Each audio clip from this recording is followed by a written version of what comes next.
Yeah? No. No? Maybe? Getting there. Getting there. All right. So I posted solutions to the more of the types of problems that we did to basically finish up the packet that we had last time. We're going to do more examples today. We're just going to add a little bit more to it. Pardon me. So it's the same kind of problems, just like I said, just adding just a smidge more with complex numbers in there. But it's the same concept of what we were doing before. Okay. So I also recorded a video going through a few of those problems as well from last time. Any questions before we get started? Make sure you take note of Hope's hours. She's not having office hours today, but she is hosting a review session from 2:30 to 4:30 on Thursday. Okay, so before the exam. Okay. You also have 2 reviews and a practice exam on Moodle as well. Okay. So lots of information. So go see Hope or come see me. 2:30 to 4:30 on Thursday. Yes. Okay. All right. All right. So let's finish off chapter 3 here. Like I said, this is going to be the same kind of concept that we've talked about, just adding a little bit more. So we've talked about what a complex conjugate is. What do we do to make a conjugate? So if we start with this, say this A plus BI here, how would you make the conjugate? A minus BI, right? Just flip the sign on the imaginary part. Okay. So what the complex conjugates theorem says is that if you've got a polynomial that has real numbers for all of its coefficients, if you have a complex zero, then its complex conjugate is also a zero.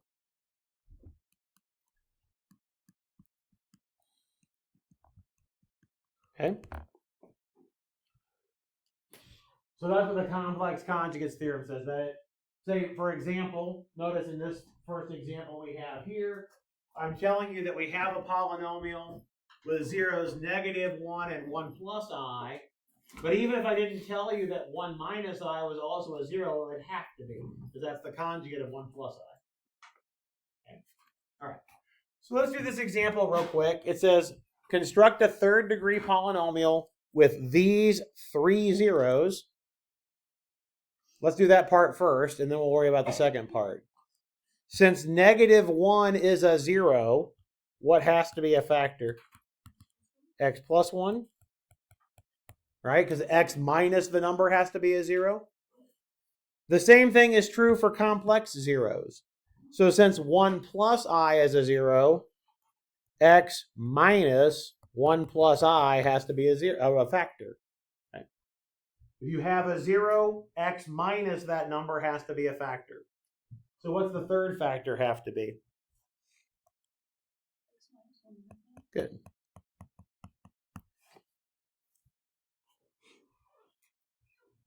And this is good review for other things that we did. What degree does this have? 3, because there's an x to the first times an x to the first times an x to the first. So did we create a 3rd degree polynomial? Yeah, we got the 3 factors here. Now what we haven't done is worry about what the end behavior is, right? So again, this is good review for the test, because it will be on the test as well. If I have a 3rd degree polynomial, an x cubed, do your tails point in the same direction or opposite direction? Opposite, right? So it's either this way, down to up, or vice versa, right? Okay.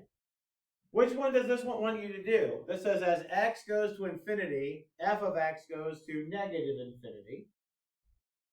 So as x goes to infinity, is that going out to the left or out to the right? To the right. Which way are we supposed to point? Up or down? Down. Down. So it has to go this way, right? Okay. How do we make it go this way? Is it a positive or a negative? Negative. So what do I need to put out in front here, do you think, to make the end behavior right?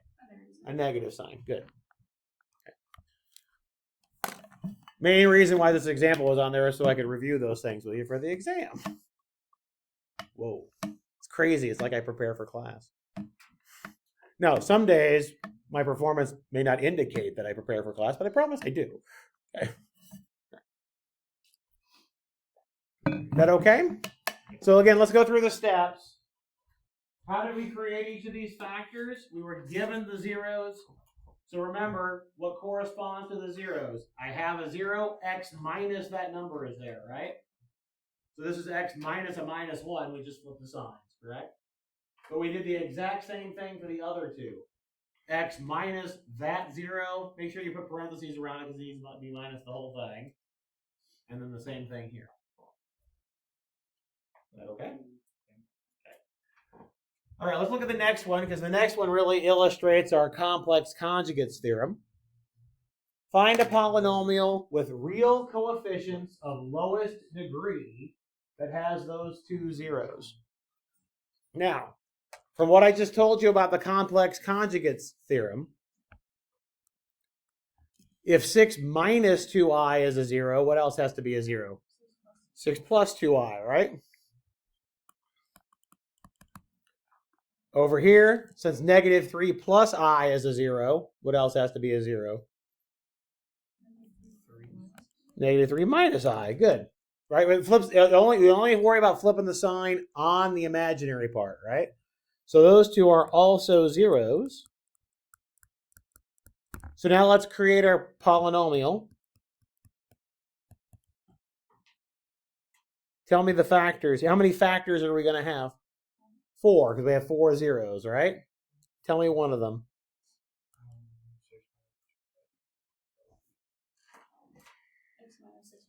Okay. And then tell me another one. Good. And another. X minus negative 3 plus I. Okay. And then. X minus negative 3 minus I. Good.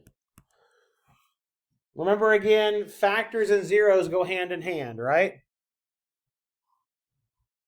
And we're just doing x minus all of those. And in case you were freaking out about it, I would not expect you to multiply that out. That would be really mean. I'm only kind of mean. Right. What degree does this have? 4, right? Because there's 4 factors. Each of them are to the first power, so they would have a degree 4. So, and that's as low as we can get, right? Because, again, if I have one complex 0, its conjugate has to be a 0. So that's it. A complex 0 is going to have to come from a quadratic piece. And then likewise here. So 4th degree is as low as we can get. What questions do you have on that? Is that okay? All right. Well, let's see if we can put that together. But there's one more little theorem that we'll mention. I say little, but it says it's the fundamental theorem of algebra. Sounds ominous, doesn't it? If something has the word fundamental in it, you probably ought to know it, right? Okay. So if you've got what it says is that if you've got a polynomial of degree n with complex coefficients, then f of x has exactly n roots, n zeros. We have to count multiplicities with that.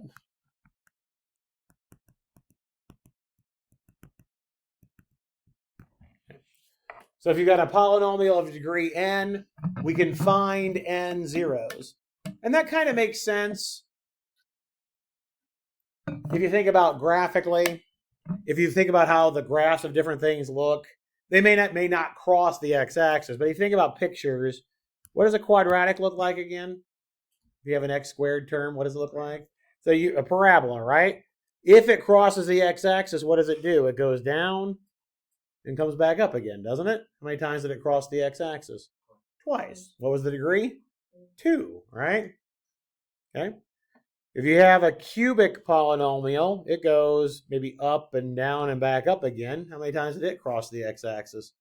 3. And the degree was 3, right? So you can kind of see it from the pictures. Obviously, maybe not so obviously, if it doesn't cross again, you can maybe see why there would be 2 complex roots here, right? If you had a cubic, maybe that looked like this. This is kind of telling you there's 2 complex roots and 1 real one, okay? Okay, because it didn't actually get dipped back down to hit the x-axis again. When I say you have to count multiplicities, if I go down and just touch and go back up again, what does that say about your multiplicity when it just touches? Can you say about the multiplicity? What about the power on the factor? What does it have to be? That's for flattening, right? Flattening is if it's greater than 1. If it just touches it versus crosses it, what do you look for? Even or odd, right? So this would have to have even multiplicity, and that's where there would have a degree 2 term there. So anyway, I just wanted to give you a little bit of an idea of why the fundamental theorem of algebra is true. Okay, I'm not going to ask you to redraw pictures or anything. But what that does tell me is that, what's the degree of this polynomial here that I just drew the arrow at? It's 4, so how many zeros am I looking for? 4, right? I'm looking for 4, right? Okay, so since that says it has degree 4, I'm looking for 4 zeros. That's what it's telling me, okay? In this problem, they give you a 0, so we can use that one. Now, good news is, like I said, this is exactly like the stuff that we did before, just with a little twist. We're just adding complex numbers. Good news is that with complex numbers, you can still do synthetic division. That's kind of fun, okay? So remember, last time we drew the graph, guessed that we had a rational 0, and then worked off of that, right? This one I don't have to guess. You are told that negative 6i is a 0. So we'll start with our negative 6i up in the corner, and then write out our coefficients.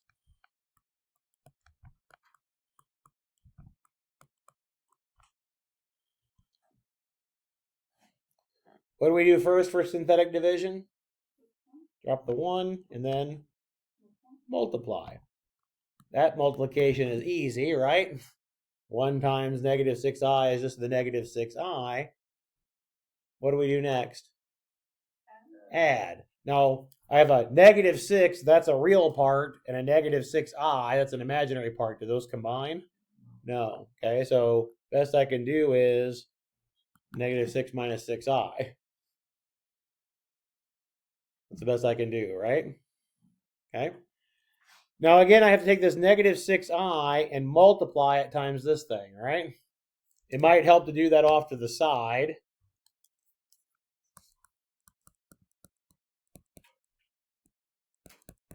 I need to distribute the negative 6i through. When we multiply negative 6i times negative 6, you get, yeah, they're both negative, so it's a positive, and then you get Positive 36i squared. Good. So we're just distributing it across, right? What's I squared equal to? Negative 1, so this becomes negative 36 plus 36i. That goes here. Because that was the multiplication, right? We did this. We did. What's that? It's okay. What did you say? It's okay. You can ask a question. With the 36i squared, turns to a negative. Remember, I squared is equal to what? What's I? Negative 1. So it just flips the sign on that. Yeah. Because remember, your I squared is equal to negative 1. Yeah. Now what do we do next? Add. What do we get when we add? 5 plus 36. Good. And now we got to multiply again, right? Again, you might want to do that off to the side. Negative 6i times 5 plus 36i.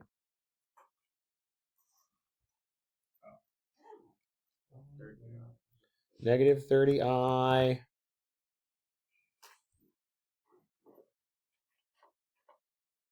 Minus 216. Good. So negative 6 times 5 is negative 30. Negative 6 times 36 is negative 216. But now again, we have I squared. What's I squared equal to? Negative 1. So that's going to change that to a positive 216 minus 30i. Then what do we do? Add down, right? What do we get? 30i. Negative 30i.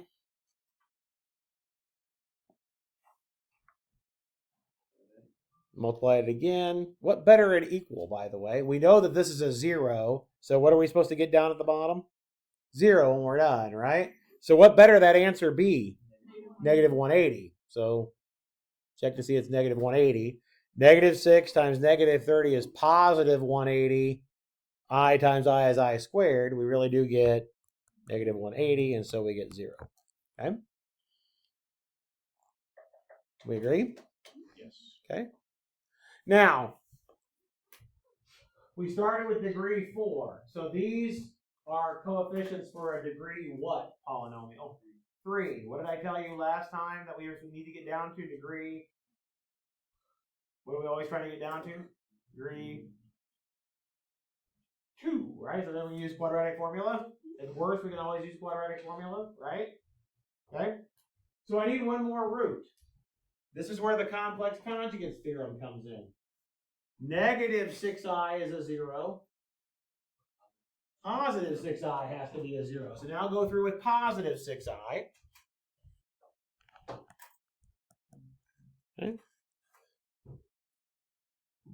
First step is to drop the 1 and then multiply to get 6i, and then we add and get negative 6.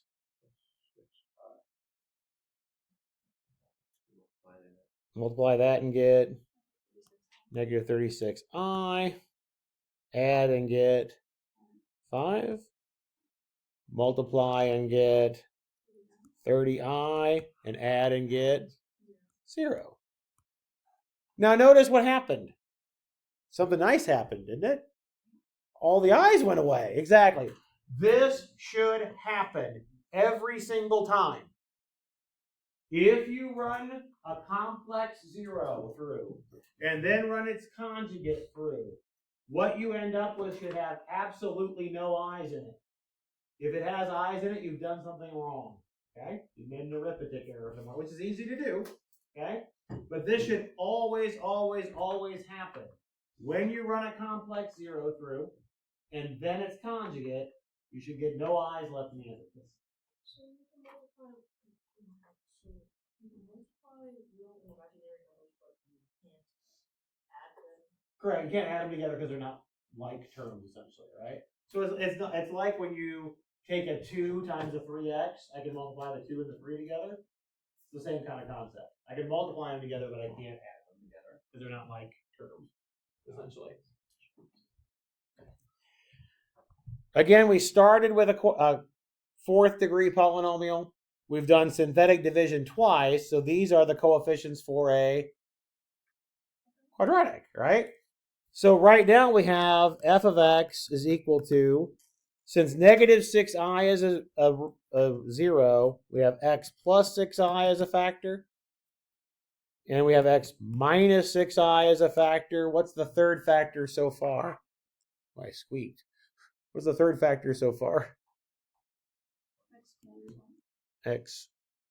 X squared minus 6x plus 5, right?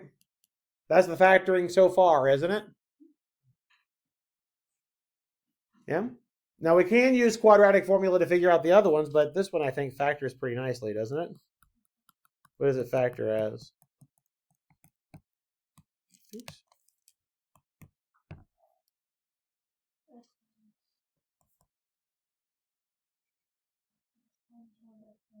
Fantastic. Yeah, good. All right. So then we have it factored. This is factored into linear factors. We also know what the zeros are. We said they were negative 6i and 6i to start with. What are the other two factors? 1 and 5. Good.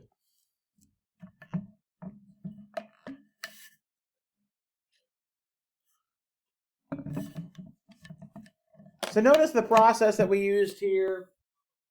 Basically, either what we did last time or what we've done this time, we kind of have to be given something to start with, right? What did we do last time? We made our list of rational zeros and then used a graph to help us, right? So we were kind of given a 0 there to start with, weren't we? Here, they gave us a 0 to start with and then worked through it. Okay. Somehow we have to be given a starting point, either from a graph to see a rational 0, or they give us a complex 0. Okay. Let's do another one, because I see you're all having so much fun with this. All right. This one's going to require a little bit more multiplications, but it's going to be the same process that we just did. Okay. So we're told that 1 plus 2i is a 0. So we're going to do the synthetic division with your 1 plus 2i. Okay. 1, negative 4, negative 6, 20, negative 75. First step is to drop the 1 and then multiply and get 1 plus 2i. That multiplication is pretty easy, isn't it? Okay. Next step is to add. What do you get when you add those two things together? Negative 3 plus 2i. Good. Okay. This is why I said you might want to do some of your multiplications off to the side, because this becomes a little bit more pardon the pun, complex multiplication, right? It's a little bit more complex, right? Because I'm going to have to do basically I have to FOIL, don't I? Okay, so let's multiply off to the side. We want to do 1 plus 2i times negative 3 plus 2i. What do you get?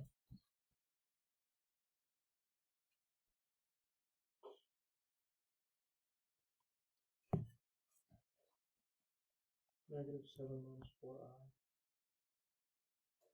I agree. So let's go through the distribution. So 1 times negative 3 gives us negative 3 plus 2i minus 6i plus 4i squared. Everybody see that? Okay. 4i squared is the same thing as negative 4, so we end up with negative 7, and then 2 minus 6 is negative 4i.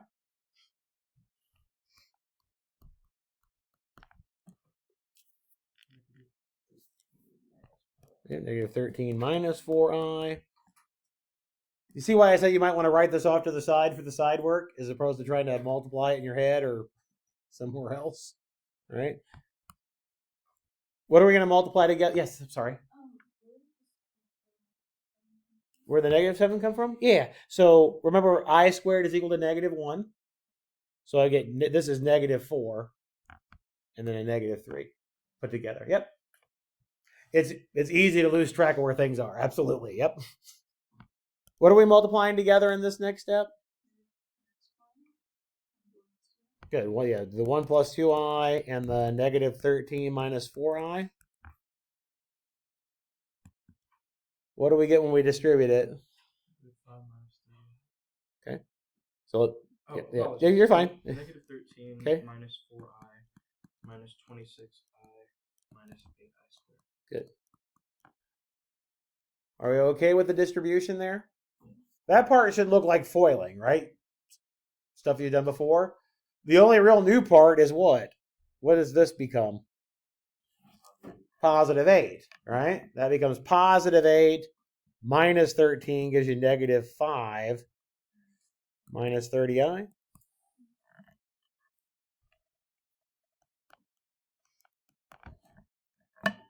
Add down, you get 15 minus 30i. Now again, what did they tell you about this 1 plus 2i? It is a 0. So this last thing better be 75, so we get a 0, right? You know what the answer is before you start, right? It has to be 75 because it has to cancel the negative 75. So at this point, it's a good check that you're doing your arithmetic right so far. Okay? So 1 plus 2i times 15 minus 30i. When we distribute, we get what? 15 minus 30i plus 30i minus 60i squared. Good. Here in the middle, notice what happens.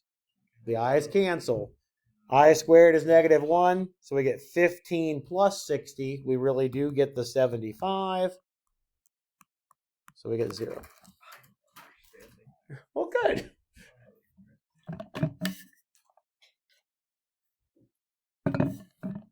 That okay? All right. We started with what degree? 4. We've done 1 step, so now we're at degree 3. We need to get 1 more step down, right, to get to a quadratic? How do we get the other 0 that we need? 1 minus 2i. Good. Fantastic. Now, what did I tell you before? When I get these coefficients down here, what better happen?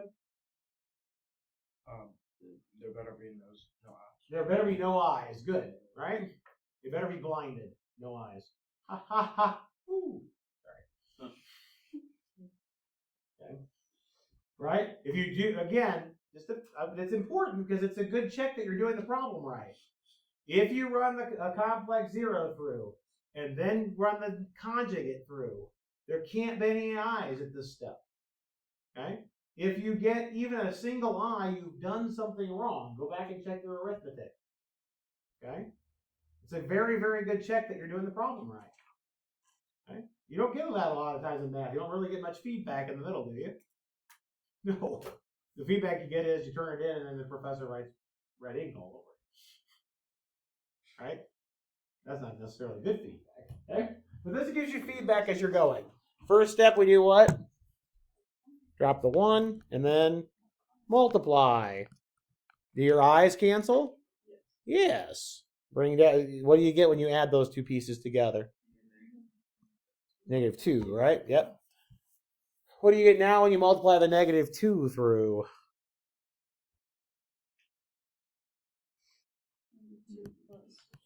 Yeah. You know what the eye piece has to be, doesn't it? Because the eyes are going to have to cancel when you add down, correct? It better be a 4i. Add down, we get -15. Multiply, you get -15 plus 30i, and now everything goes away, which is what we wanted, isn't it? Yeah. Okay. All right. So now, how does it factor so far? What are your 2 factors that we just found? 1 plus 2i. Yeah, so it's going to be x minus the 1 plus 2i, x minus 1 minus 2i, and then so far, what is that factor, or what factor is left still? Good. And now this piece, either we're going to be able to factor it or use quadratic formula, right? But this one factors. Do you see how it factors? Good.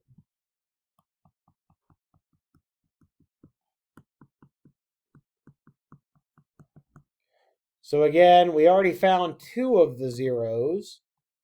We've got 1 plus 2i, 1 minus 2i. What are the other 2 zeros based on the factorization? 5 and -3. Good. What questions do you have on that? Again, the only real new thing is what? We've added a complex number in here when we were doing our synthetic division. Right? This is just like the problems we were doing the other. Yes, Ruby, sorry. Does it matter like which order you put it in? Like x The- minus 1 plus 2i and x minus 1 minus 2i? No, no order doesn't matter. Yep. You're good. You can write the factors either way. All right. Work on the next one for a minute, and then we'll chat about it.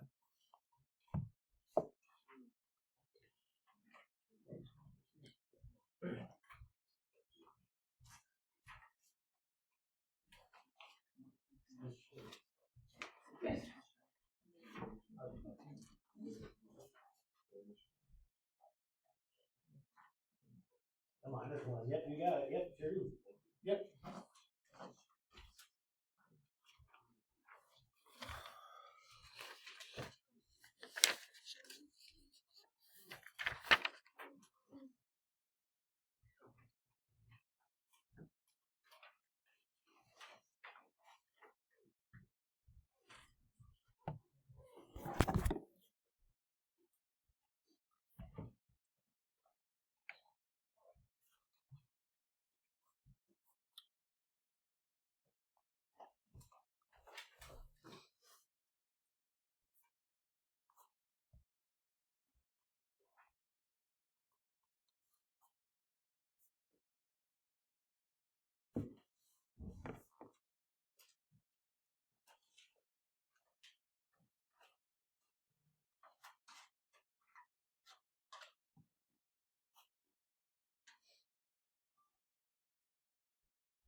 Oh, bless you.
Am I writing this on because we're already using I squared?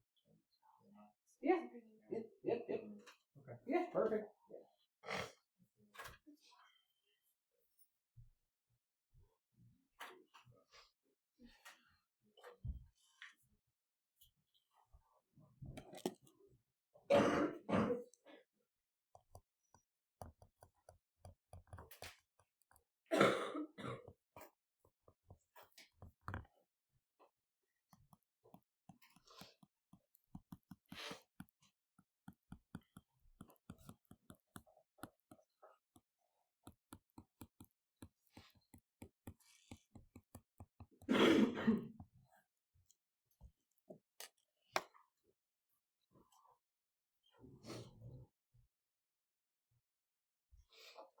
Go ahead and chat about it, so make sure we have enough time to chat before class is over. We have about 8 minutes left.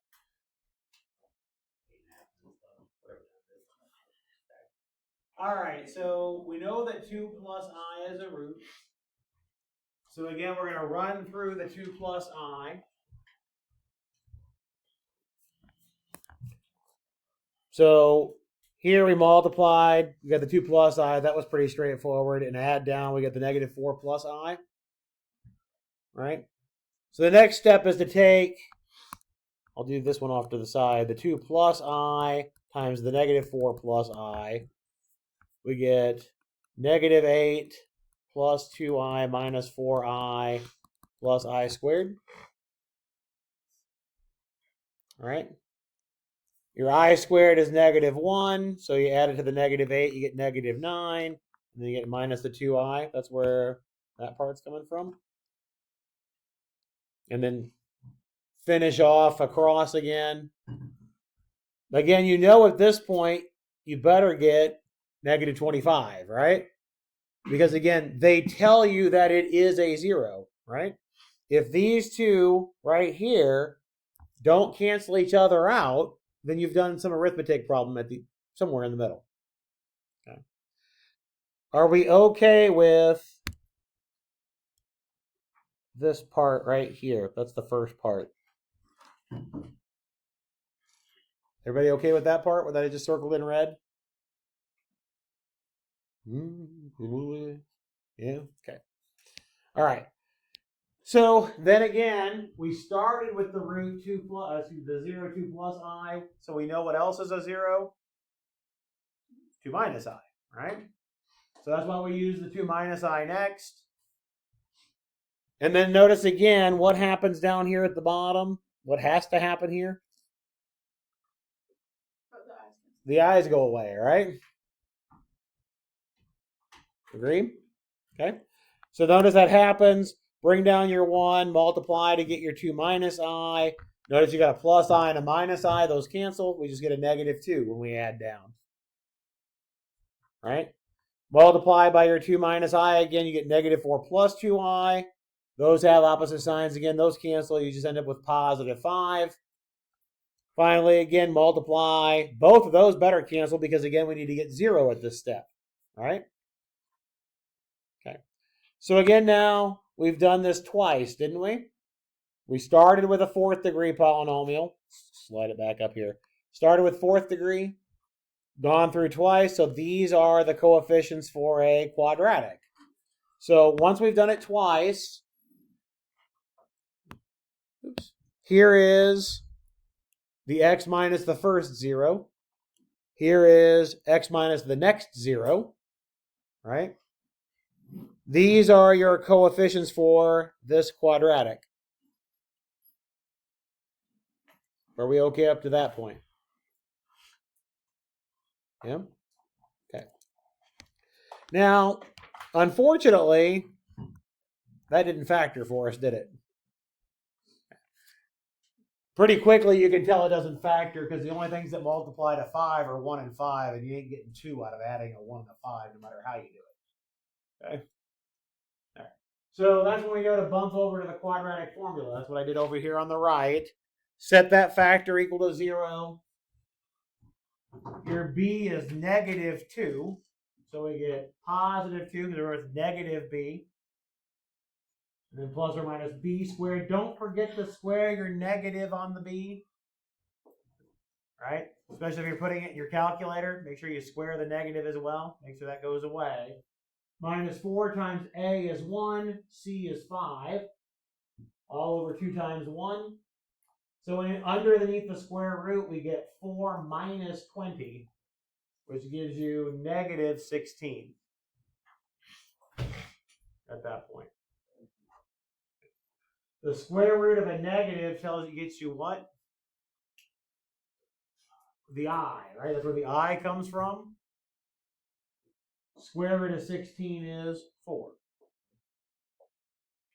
Now notice, this also fits that conjugate theorem, complex conjugate theorem, doesn't it? I got a 2 plus and a 2 minus. I get conjugates here, don't I? At this point, we can break this up over both of these pieces. 2 over 2 gives you the 1. 4 over the 2 gives you the 2. So that's where the 1 plus or minus 2i comes from. So now I do end up factoring this. It's just as complex numbers, right? We write our factors as x minus 1 plus 2i and x minus 1 minus 2i. And then we can list our zeros here. I'll write it in red since I'm already writing it in red. As 2 plus I, 2 minus I, 1 plus 2i, and 1 minus 2i. Questions on that one at all? Is the process okay? I know there's a lot of arithmetic, I agree, but is the process making sense? What's going on? Okay, cool. All right, so your exam is Friday. You've got 2 reviews and a practice exam on Moodle. You've got Hope offering a review session tomorrow at 2:30. Right? Math Center is open today. Math Center is open tomorrow. Or come find me as well. There's lots of places to go get questions in. All right? Have a good one. We will see you on Friday for the exam.